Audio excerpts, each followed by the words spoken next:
Heart অ্যাটাকে মারা যায়। সেই জায়গা থেকে সে ঠিক করে সে যদি বিয়ে করে চলে যায় তাহলে তার পরিবারে রোজগার করার মতো কেউ থাকবে না। এবং রায়ের একটা ডায়লগ হয়, প্রত্যেকবার তো একটাই কথা বলো, আমি কেন এটা করলাম, কেন বোনের বিয়ে দিয়ে দিলাম, কেন বিয়েটা ভেঙে দিলাম। একবারও ভেবে দেখেছো আমার জায়গাটা?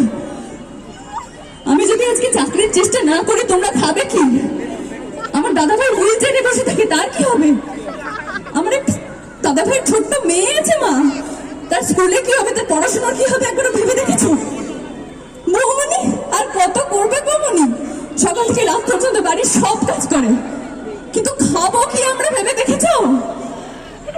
দুবেলা দুমুঠো ভাতও জুটবে না আমাদের যদি আমি চাকরি না করি। আমি যদি আজকে বিয়ে হয়ে চলে যেতাম এত করে মানুষ রাস্তায় বসে পড়তো, সেটা একবার ভেবে দেখেছো?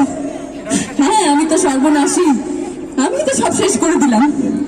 ওই জন্য আমি চেষ্টা করছি তোমাদের মুখে কিভাবে দুটো রোজগার করানো যায়। না, আমি যে খুব ভালো পড়াশোনা তাও নয়, সাধারণ একটা গ্রাজুয়েট মেয়ে আমি, তাও চেষ্টা করছি। হ্যাঁ, হয়তো খুব বড় একটা চাকরি আমি পাবো না, কিন্তু কিছু তো পাবো, একটা ন্যূনতম মাইনের চাকরি তো চলাতে পারবো, তোমাদের মুখে দুবেলা দুমুঠো ভাত তো চলাতে পারবো। এই চেষ্টাটার কোনো মূল্য দিলে না তোমরা, সেটা আমি প্রত্যাশাও করছি না, কিন্তু প্লিজ মা, পরবর্তীকালে এগুলো বলার আগে একবার একটু ভেবে দেখো। আমি অনেক করছি, শুধুমাত্র এই সব কথা শুনেও করে যাচ্ছি, কারণ আমি জানি যবে আমি আমার রোজগারের প্রথম টাকা এই বাড়িতে আনবো তবে তোমাদের একটা কথা আর মুখ দিয়ে বেরোবে না। শুধু সেই দিনটার অপেক্ষায় আমি করছি। থ্যাংক ইউ,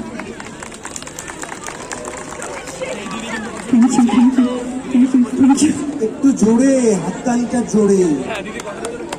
মিঠি চোখের সামনে লাইভ টিভি দেখাচ্ছে আর আমাদের টাকির মানুষ জোরে হাততালি দেবে না?